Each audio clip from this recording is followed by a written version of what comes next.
ry ava-malala rehetra amin'ny tompo mbola mitombona ao aminareo ny fahasoavana sy ny fiadanana avy amin'Andriamanitra ray sy Jesosy Kristy tompo.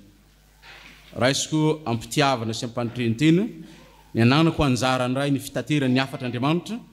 amintsika eto amin'ny fitandremana isotry fitiavana amin'izao alahady farany volana Oktobra sady alahady ihany koa na tokony fiangonana eto alahady ny asa fotoana fiazantsara kanefa atsarovana manokana ihany koa ny ray aman-dreny mitandro zay mivady zay iomana misotro ronono raba pasteur dia mirary soa anareo miaraka amin'ny branam-piangonana sy ny komity zay mandavorary izany ary manona ny fiadanan'ny tompo ho an'ny fiangonana manontolo. Ny Kolosianina toko voalohany andiny fahadimy ambin'ny folo ka hatramin'ny faharoapolo zay voavaky teo no akana afatra ho antsika amin'izao alahady maraina izao. Mba ahafahantsika manaraka tsara ny fanazavana dia averiko vakiny ray ny andininy fahasivy ambin'ny folo sy ny andininy faharoapolo aminaran'i Jesosy. Fasitraky ny ray ao aminy no itoeran'ny fahafenoana rehetra sady izy no ampihavany ny zavatra rehetra aminy ka dia ny rano teo amin'ny hazo fijaliana no nanaovan'ny fampihavana. Eny izy ho izaho no fampihavanana izany na ny ety ambonin'ny tany na ny any an-danitra. Dika teny le mahazatra antsika teo aloha zany fa tsy nitondra DM. Alahady ny réformation ny raika amin'ny 30 Oktobra. Ny réformation zay tsarovany fiangonana fanitsim-pivavahana nataon'ny ireo mpanity sy fivavahana tonono manoko amin'izany moa Lutera sy Calvin. Ny protestanta dia resy lahatra fa tsarovana isaky ny raika amin'ny 30 Oktobra zay nitranga tamin'ny 7:5 ny tondrany Lutera ireo fotokevitra 5:9 napetrany teo an-tokotanin'ny fiangonana zay nanaovana fanitsina ny amin'ny fivarotana famelan-keloko zay nitranga tanivon'ny tontolon'ny fiangonana tamin'izany. Tena nitondra fiovana lehibe na fiavaozana lehibe teo amin'ny tantaran'ny fiangonana kristianina. Kanefa koa ry havana tsy teo amin'ny tantaran'ny fiangonana kristianina ihany fa teo amin'ny tantara manontolo zany fanitsim-pivavahana nataon'ireo mpanitsy fivavahana tamin'ny fotoanandro. Raha tsy teny fotsiny aza fa amin'ny tantaran-kapobeny dia lasa maridrefy amaritana ny vanim-potoana zany taonjato fa 9:10 zany. Tsy aivina zany amin'ity alahady androany ity manerany sahany FJKM. Ny FJKM zay azo ambara fa anisan'ny fiangonana anankiray lehibe zay anantenan'ny tompo zavatra tokoa. Anantenan'ny tompo zavatra tokoa. Tsy eto anivon'ny firenentsika ihany fa saiky raisam-pirenena satria mitatra any ampitan-dranomasina izany fiangonana zany. Koa ny fanontaniana lehibe zay everiko fa tokony ananavalina tokony isaintsaintsika fiangonana amin'ity alahady ny réformation ity dia hoe inona ny fiovana lehibe tian'ny tompo ho hita, inona ny fiovana lehibe tian'ny tompo ho tratrarina amin'ny fiainan'ny fiangonana. Ary raha tsy teny fotsiny antsika dia ny fiangonana FJKM zay misy antsika. Inona ny fiovana lehibe tian'ny tompo ho hita na tian'ny tompo ho tratrarina na ho tratra ny fiangonana ary ny fiangonana zay misy antsika. Raha miresaka fiangonana ry havana dia tsy trano no antsaina amin'izany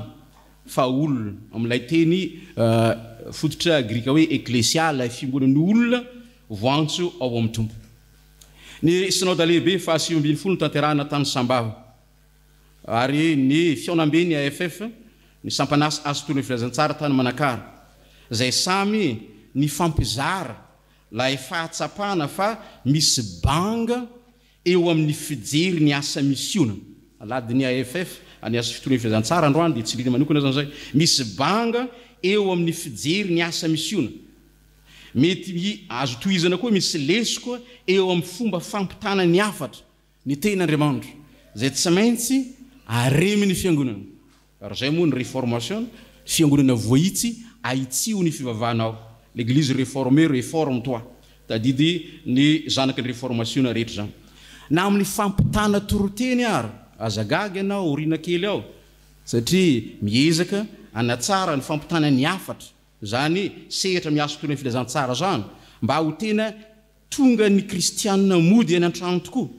ny zavatra zay nolazaina sy notoriana ary tsy tonga ny mody fotsy tena iainany sy vilomany ary ho tonga farisendahatra ka tena ivelona amin'izany tenin'Andriamanitra zany mananjara toerana lehibe amin'izany ny fampandraisana anjara koa azatsiny raha sendra misy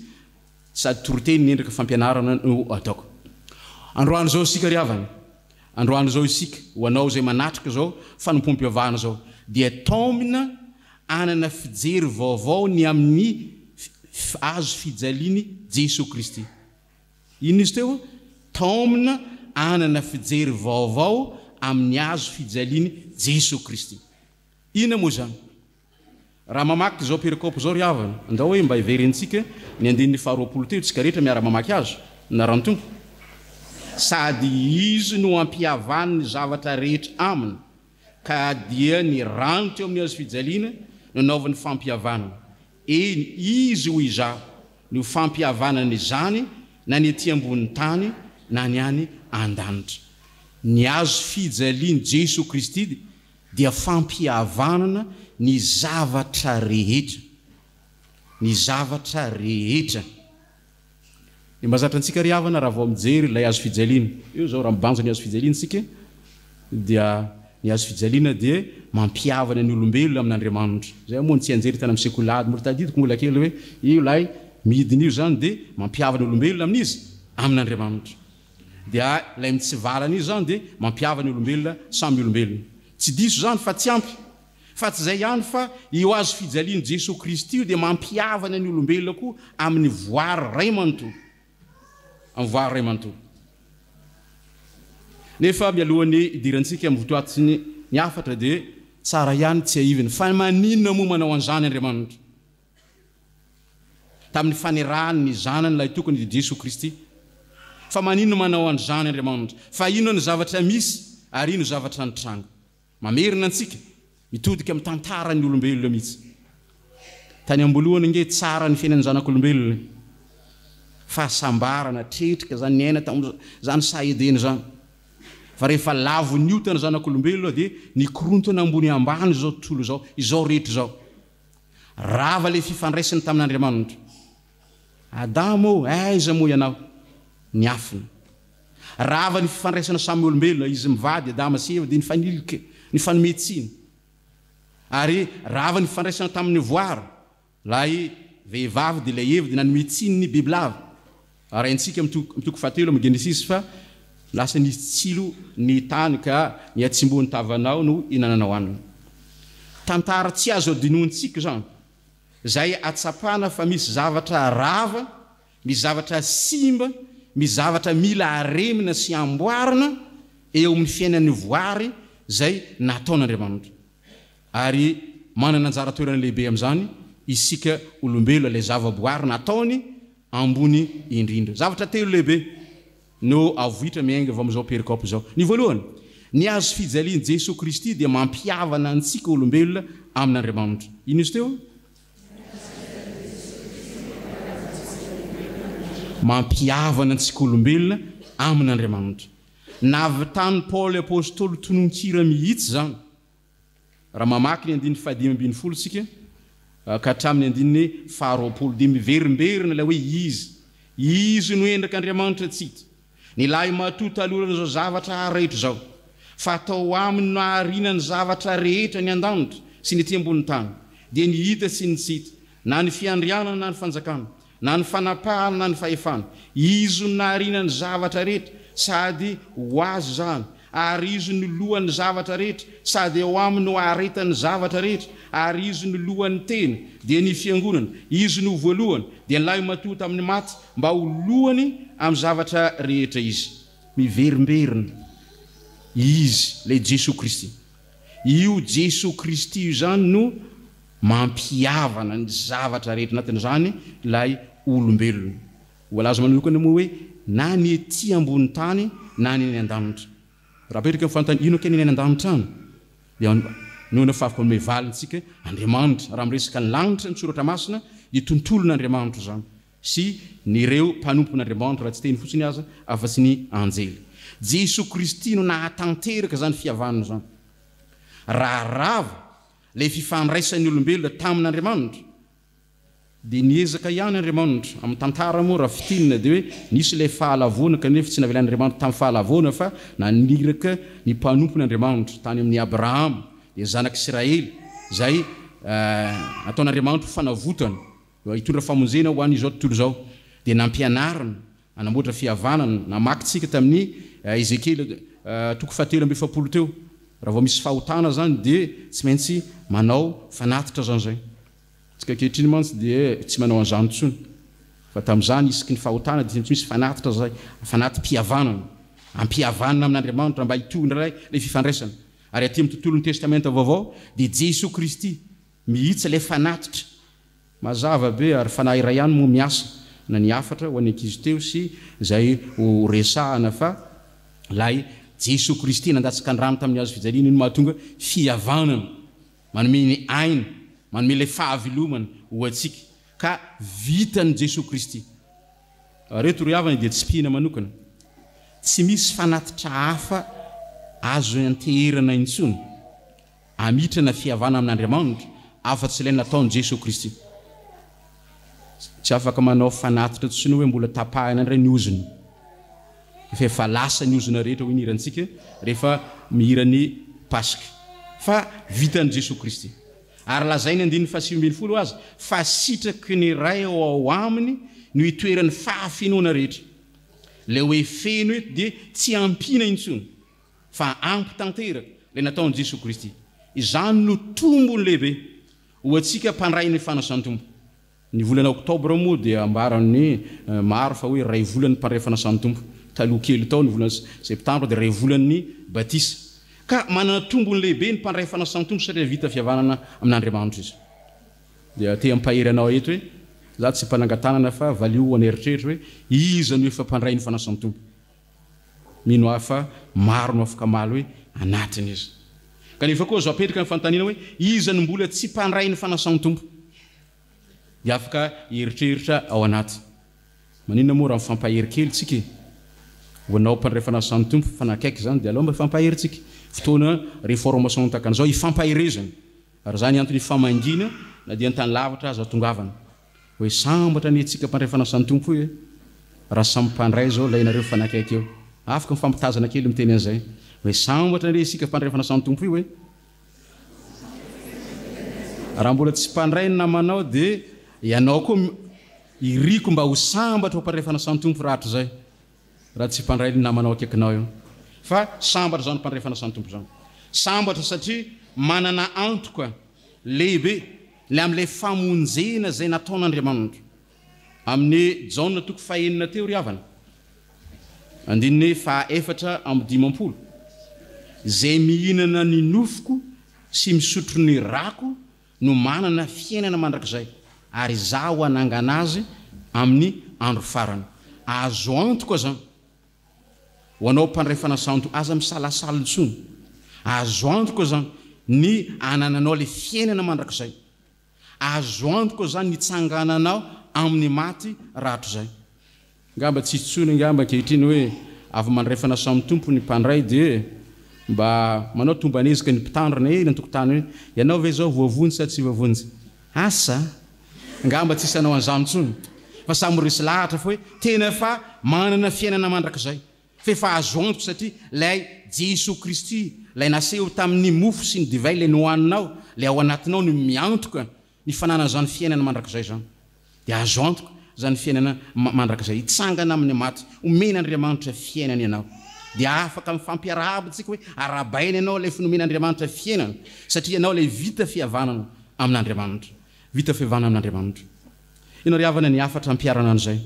ireto teboka vitsivitsy reto voalohany aza tapahina ny antsony ny mahampandray fanasan-tompo anao ino izy teo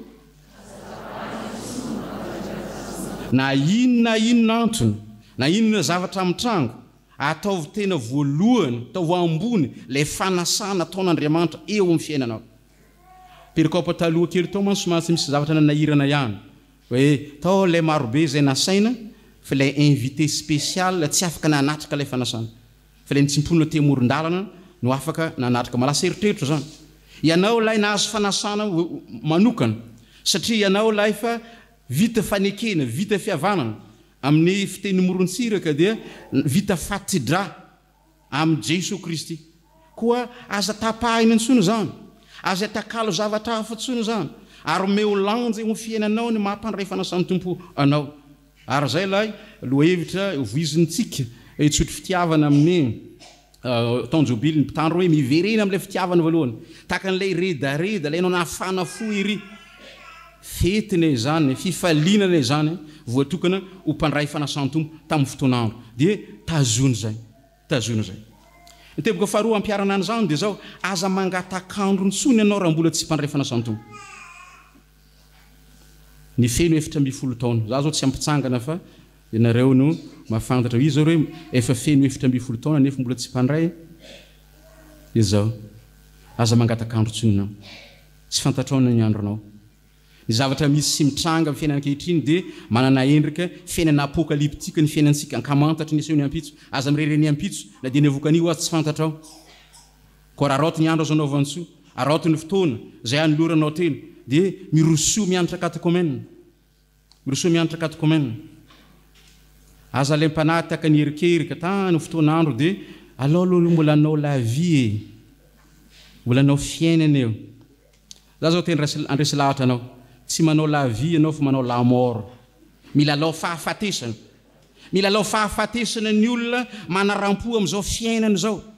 azo aretina nge eo amin'ny fijangajangana io e azo aretina nge eo amin'ny fisotron-toko io e azo aretina nge amin'ny zavatra samihafa zay verina mirentirenty anivony zao tontolo zao io e tsy fiainana no hitahany fa fahafatesana fa ao Jesosy Kristy ny tena azahoana fiainana atao fatiantoko azo ny fotoana tsy niarahana tamin'ny tompo tamin'izay lasa zay fa amin'izao sisy zao atao zava-dehibe anao amin'ny fiainana hiaraka amin'ny Jesosy Kristy satria vita fihavanana an'Andriamanitra isika olombelona noho ny tamin'ny Jesosy Kristy zay nandatsika ny rano ary zany rano zany nomeny anao anomezany antoko anao atonga anao tsy hanana fisalasalana ntsony fa efa manana ilay fiainana mandrakizay efa afaka mifanerasera amin'Andriamanitra. Ny faharoa, ny azo fijalian'i Jesosy Kristy dia mampiavana antsika amin'ny olombelona samy olombelona. Manino izy teo?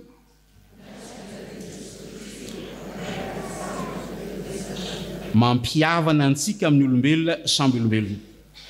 Paoly apôstôly eto dia mijoro vavolombelona amin'ny tenany sy amin'ny antson'Andriamanitra izay nomena azy na izay voaraina. Amin'ny tapany manaraka amin'ny perikôpantsika no ahitana an'izany. Andiny faha 1 ka hatramin'ny faha 3 mitohy amin'ny 4 ka hatramin'ny faha 7 ary ianareo zay olonko azy fahiny sy fahavalo tamin'ny sainareo noho ny fanaovan-dratsy no efa nampiavany ankehitriny tao amin'ny teniny nofony tamin'ny fahafatesana mba hatolo no masina sady tsy hanantsiny amampondro eo anatrehany raha maharitra amin'ny finoana ianareo ka mafiorina sady tafatoetra ary tsy mety afindra. Andiny fa 7 ankehitriny dia mifaly amin'ny fiaretako hoanareo le anareo zany dia tondrony Paoly eo zany le gentilisa taloha mantsy dia tsy afaka niavana mihitsy ny jiosy sy ny gentilisa fa noho ny rano Kristy nalatsaka dia lasa tafiditra anatin'ny tontrolony ny olombonjena ny gentilisa lasa afaka miditra ho taranaka Abrahama tsy misy tsony na jiosy na grika na andevo na tsy andevo na lahy na vavy fa iray ihany. Amin'ny deuxième culte moa misy batisa dia miverina zany liturgie izany. Misy ny vanim-potoana teo aloha fa amin'izao kosa dia mamaritra vanim-potoana vaovao ina andiny fa 7 ankehitriny mivalo zany ny pejy tamin'ny fotoana teo aloha dia tsy afaka niavana ireo fa ankehitriny dia afaka miavana ireo afaka miaraka ireo raha vakintsika tamin'ny farany lay toko fa andiny fa 7 sy ny manaraka dia ho hitantsika zany ao anatin'izany ianareo zany itsika malagasy sika malagasy le afaka miombo mpikasana amin'ny taranaky Abrahama dia ireo jiosy tao amin'ny finoana satria manana anjara ihany koa eo anatrehan'Andriamanitra. Madagasikara yavany raha somary tsevina kely tamin'ny tantara dia somary nanana tantara somary maloka ihany satria niverin'ireo sasana fa tsy mendrika zany filazantsara zany tsy maninona miteny an'zany zavatra nisy zany rehefa maty Thomas Bevana mianakavy onjonjo ny jonjolavana David Jones irero no sisa dia niverina kahina kely tany Maurice izy akabana dia toro filazantsara dia tsy namenatra ilay manam-pahefana tao Maurice ny teny hoe andeha toro filazantsara malagasy ve anao io alikako io toro filazantsara maharary zany hoe tsy mendrika ny filazantsara zany malagasy zany kanefa isika malagasy ankehitriny raha tsy teny fotsiny isika ao anatin'ny fiangonan'i Jesosy Kristy no afaka miombona mpino maneran-tany ary lasa fiangonana lehibe manana maizy azy ary anantenan'ny tompo zavatra lehibe tokoa satria vita fihavanana ny olombelona samy olombelona tsy ry jiosy ihany no vonjen'Andriamanitra fa anatin'izany koa isika koa anatin'izany ianao afaka mihavana ilay tsy nihavana ary toy izany koa na dia samy jiosy azo dia afaka mihavana afaka miombona satria ao amin'i Jesosy Kristy mandrava ny fisarahana rehetra tritra trany ambony ka trany ambany ny efitra lamba tao amin'ny tempolo tamin'ny fotoana ny antonan'i Jesosy Kristy ka maty teo amin'ny hazo fijaliana tsisy fanavakavahana azo atao rehefa nanomana zao toroteny zao ry havana dia natsaro teny ray aman-dreny anankiray hoe raha ito ambony tany tsy misy karazana fivavahana mampiavana ny olona mihoatra noho ny fivavahana kristianina nezaneza toerana lehanao raha vao kristiana no ivantananao manana avany ianao na ny ampitany ranomasina na ny eto an-toerana ary marino zany tena manana avany ianao mahita avany ianao tena voaray ianao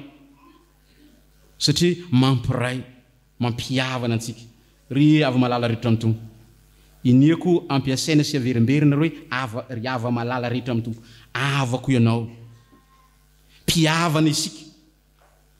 raha tsy zany dia marina loatra ilay tenen'ny pasteur hoe tsy tonga taty pasteur raha tsy avako anareo tanatin'ny 2 volana zay farafakely ny voninahitry'Andriamanitra navita 9 kilometatra tany amin'ny synode tany Sambava namonjy tany Manakara dia mbola nanao lasa tafika masina ry miakatra aty mbola iverina aty koa ry sitrapon'Andriamanitra amin'ny herinandro komity fobeny AFF satria manana havana dia tsy malavy tany zany nampihavan'ny Kristy isika dia lasa tena iray ao amin'ny tompo manoatra noho ny fihavanana no famandra azy ny fihavanana maha-kristiana ary takan'izany koa isika sotry fitiavana tsy tafandry maro satria manana havana be dia be manaraka ny lalana RN2 iny zany ny andaniana vola andaniana rondo isairanana fanafody re zao lanina rehefa manao le fitsabony voafaraparanteo dia soronytsika manokana fa mandre tôle tongany ciment tongany missionnaire alefany ny antony zany satria matsiaro fa manana havana mila vonjena ao anatin'izany lalana manaraka ny RN2 zany ka misahirana mihevitra izay amonjeny ny raha lahy sy ny raha vava zay tsy mbola anatin'ny tolony vivana kristiana iny amin'ny lalana zao nefa tsy tongatonga ho azy zany tsy mandehandeha ho azy zany fa noho ny le Jesosy Kristy nampihavana antsika vita fivana amin'Andriamanitra isika dia ampihavaniny amin'ny namantsika isika koa na dia tepetrapetraka azy ianao satria noho ny Jesosy Kristy ilay nampihavana dia tsy tafandry magnitra ianao raha mbola misy koa olona mila vonjeny any amin'ny toerana any mila vonjeny Paul apôstôly dia sahiny teny hoe fa ny fitiavan'ny Kristy no manery anay voatery ny fitiavan'ny Kristy ilay mampihavana itsika dia tsy finaritra hoe voavonjy dia ampy azy misy mantsy karazana fivavahana somary hafahafa hoe iana aloha dia ny ay ihany rehefa milamina ny fokany Andriamanitra dia ampy zay satria rehefa diso zany tsy ampy zany fa tsy lamina mihitsy ny saiko sy ny sainao raha mbola misy olo tokony vonjena any ary zany ho anirahana ny fiangonana ijoro ho amin'ny fitoriana ny filazantsara satria nampihavan'ny tompo izay nazo maimaimpona aoka zara maimaimpona ahona ny fampiarana an'izany amin'izao lahady ny réformationa izao dia ndao re anome lanja ny fihavanana ndao re isaina sy hevitra indray ny amin'ny fihavanana ka tsy anamafo intsony rehefa mody avety zany zao dia atomboko amin'ny sehatra kely indrindra raha misy sanatria mpivady miady tsy ny fampiteny roa na telo andro dia maninona mihavana satria Kristy mampihavana raha misy ray aman-dreny sy zanaka tsy mifankahazo tsy mifandray satria tsy mora ny fifandraisan'ny ankohonana ankehitriny synode lehibe dia nanome lanja mihitsy hoe ho izy zany alady ny fianakaviana zany jerena manokana satria potehny hery samihafa ety amin'izao tontolo izao lay fiarahamonina fototra ao anivon'ny tokantrano dia andao ifamela dada sy neny sy ny zanaka ka anana fifandraisana tsara sy lavorariny ray raha misy fianakaviana tsy nifankahazo sanatria noho ny ady lova sy ny toejavatra samihafa dia mila mifamela eloko raha toizana zao perikope zao ny amin'ny toko fahatelo amin'ity Kolosianina toko fahatelo andiny fa 7:20 dia tany Saint Paul mihitsy ny amin'ny resinga samihafa rafitra samihafa zay tokony anana fihavanana tsara sy lavorary manina moa raha vakina zany andininy toko fahatelo manoko andiny fa 7:20 ianareo vehivavy maneke ny vadinareo arak'izay mety atao amin'ny tompo ianareo lehilahy tiava ny vadinareo ary aza sosotra aminy ianareo zanaka maneke ny ray aman-dreninareo amin'ny zavatra rehetra kankasitrahina eo amin'ny tompo ianareo ray aza mahasosotra ny zanakareo fandrao mamoy fo izy ianareo mpanompo maneke ny tomponareo dia azontsika toizana tena mitaona ny olona ho amin'ny fihavanany Paolo ho zavatra mirindra ho hita eo amin'ny fiarahamoniny samy olombelona satria Jesosy Kristy le azo fijaliany Jesosy Kristy nampiavana ny olona samy olona andao ravana zay rehetra mety endrika fifandrafesana endrika fanavakavahana amin'ny lafiny rehetra na ara-poko zany na ara-pirazanana zany na araka ny fananana sy ny farapahaizana zany na araka ny fotokevitra zany idéologie sy ny politika sy ny lafiny toe-karena sy takan'izany fotoana zao ahafahan'ny fiangonana raha tena anao réforme tokoa ny fiangonana averiko ndray raha tena anao réforme tokoa ny fiangonana dia izy no hitaraka an'izany eniov'ny firenena sy ny fiarahamonina ka hitondra fampihavanana ho an'ny olona samy olona satria ilay Jesosy Kristy ilay azo fijaliany Jesosy Kristy mampiavana ny olombelona samy olombelona fa Jesosy Kristy efa nandrava koa tsy tsika ndray no anangana barazo na anangana elanelana eo anatiny izany fa ianao izaho isika fiangonana antenaina Andriamanitra mena Andriamanitra fitokisana ary antony zao fahavelomantsika zao satria mbola irahiny anatinteraka ny asany isika fahatelo ny azo fijaliany Jesosy Kristy mampiavana ny olona amin'ny voary manino izy teo mampiavana ny olona amin'ny voary somary takonile zany eto kanefa tena azo takarina mazava tsara izany fampihavanana ny olona amin'ny voary zany raha tsy teny fotsiny ihany andiny fa 20 tapany fahatelo eny izy hoy izaho no fampihavanana izany na ny ety ambonin'ny tany na ny any an-danitra raha petrika fantany inona ke ny ety ambonin'ny tany inona ke ny ety ambonin'ny tany dia mazava fa zava-boary samy hafa eo ambonin'ny tany azony Paul tsara natao ny manona manokana na ny olombelona ety ambonin'ny tany fa tsy zay no nataony fa ny ety ambonin'ny tany te andray zavatra rehetra Paul ary teny mbi ao an-tsain'ny Paul mandrakariva rehefa manoritra epistily ny mandray ny manontolo any an-trano azo vakina ny Romana toko 9 fa ny zavatra rehetra dia miara-marara miara-misento toy izay hiteraka mandrakehitriny ary tsy zany fa na isika aza na dia malina ny voalombokatra ny fanady misento anatsika dia akapokony Paul ny ray maka ny zava-boary rehetra tsy azo sarahana zany reo mpanao science dia resy lahatra fa amin'ny resaka hoitiny hoe écosystème dia tsy singa eto ambony tany na ny zava-boary ka afaka mandeha irery fa mifamatotra avoko ireo ka tiany Paul ho tsarony reto ho tsarony fiangonana fa ny olombelona dia ampihavany ny azo fijaliany Jesosy Kristy amin'ny zava-boary rehetra rehefa rava tary edena le fifandraisan'ny olombelona sy ny zava-boary ny boky ny faminanina ry havana any bokin'ny Isaia maninona moa rasokafo ny baibolitsika aloha mba jerena kely Isaia toko 1:12 andininy 9 ka hatramin'ny andininy 9 dia efa naminany an'izany sahady le fampihavanana ny olombelona amin'ny zava-boary Isaia toko 1:12 andininy 5 minaran Jesosy andininy 5 tsy ny manaraka fahamarinana no fisikinana ary fanahy matoky no fehikibona ary ny amboadia iara-mitoetra amin'ny zanak'ondry ny leoparda iara-mandry amin'ny zanak'osy ary ny zanak'omby sy ny liona tanora sy ny ombikely mifà iray toerana ary ny zazakely no iroaka azy ary ny omby vavy sy ny bera iarakomana, ny zanany iaramandro, ary ny lona ina mololo tahaka ny omby, ny zaza minono ilalao amin'ny lavaky ny vipera, ary ny zaza mitsanono anindritra ny tanany amin'ny lavaky ny menarano. Zavatra tsy azo eritreretina. Fa rehefa tonga le Saloma, le mitondra ny Saloma, dia ilay zaza teraka, dia Jesosy Kristy tandrina amin'ny testamenta vaovao, dia lasa mihavana ilay tsy mihavana. Ilay zanak'olombelona ny fandrafy tamin'ny biby sy ny zavaboary lasa mihavana. Maleo sary an-tsaina hoe raha misy biby lava eny an-dalana eny dia tsy andositra tsony ny ankizy vavy. Ary ny magaga raha matetika dia ilay andosiranao ihany no andosiran'ilay biby lava. Dia samy tratrano. Fa tsy andositra tsony satria vita fihavanana. Vita fihavanana, ain'Andriamanitra mampihavana tsy mihavana. Rehefa ao amin'ny Jesosy Kristy, lay mitondra lay Saloma, lay fiadanana, lay fandriam-pahalemana, kanefa koa zadika amin'ny teny hoe lay fihavanana, satria vita n'Andriamanitra zany. Amin'ny soratra masina dia nahitana zavatra takan'izany. Zany Daniela zany nalatsaka tany andavaky ny liona fa tsy nohan'ny liona izy. Namako anao izy ny liona.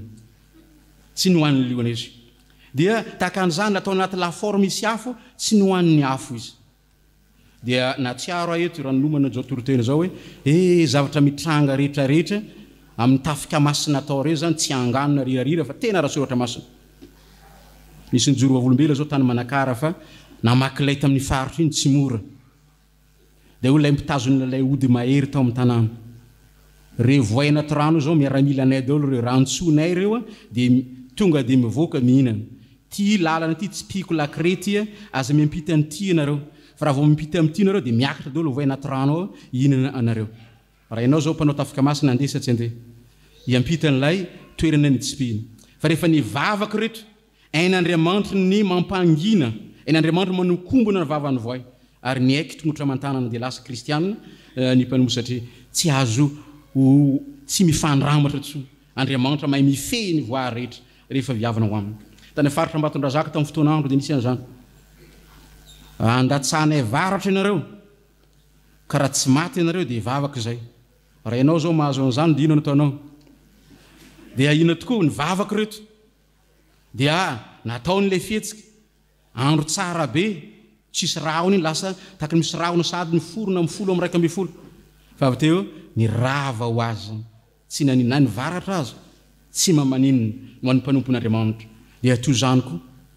na amin'ny toerana mandeha mitorone lavitra reny ny alika mivovo azy dia mivavaka dia mikombona. Dia afaka ampihavanan'Andriamanitra satria la Andriamanitra ny tompony fahefana sy ny hery rehetra, izy no mampihavana ny zavatra rehetra.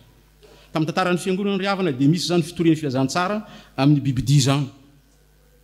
Tantaran'ny fiangonana kristiana dia avory ny bibidia dia toriana filazantsara. Azo manontany ahina reo ahoana ke anaovana an'izany? Dia tahaka zany koa dia mitory filazantsara amin'ny hazo. Fa mihaino ny bibidia, mihaino ny hazo. Mihaino bibidia, mihaino ny hazo. Kanefa koa azo takarina tsy voatery amin'ny fahagagana amin'ny endrika voalohany. Zay mantsana hoe miracle amin'ny endrika voalohany. Fa misy koa ilay fahagagana, fa azo antoka, marina tsy azo lavina. Fa rehefa resy lahatra ny filazantsara ny olombelona dia mifampikarakara izy sy ny zavaboary. Averiko ndray, rehefa resy lahatra ny zavaboary ny olombelona dia mifampikarakara raha olombelona sy ny zavaboary. Ny olombelona mikarakara ny zavaboary ary ny zavaboary mikarakara ny olombelona. Zany ingetitsika io.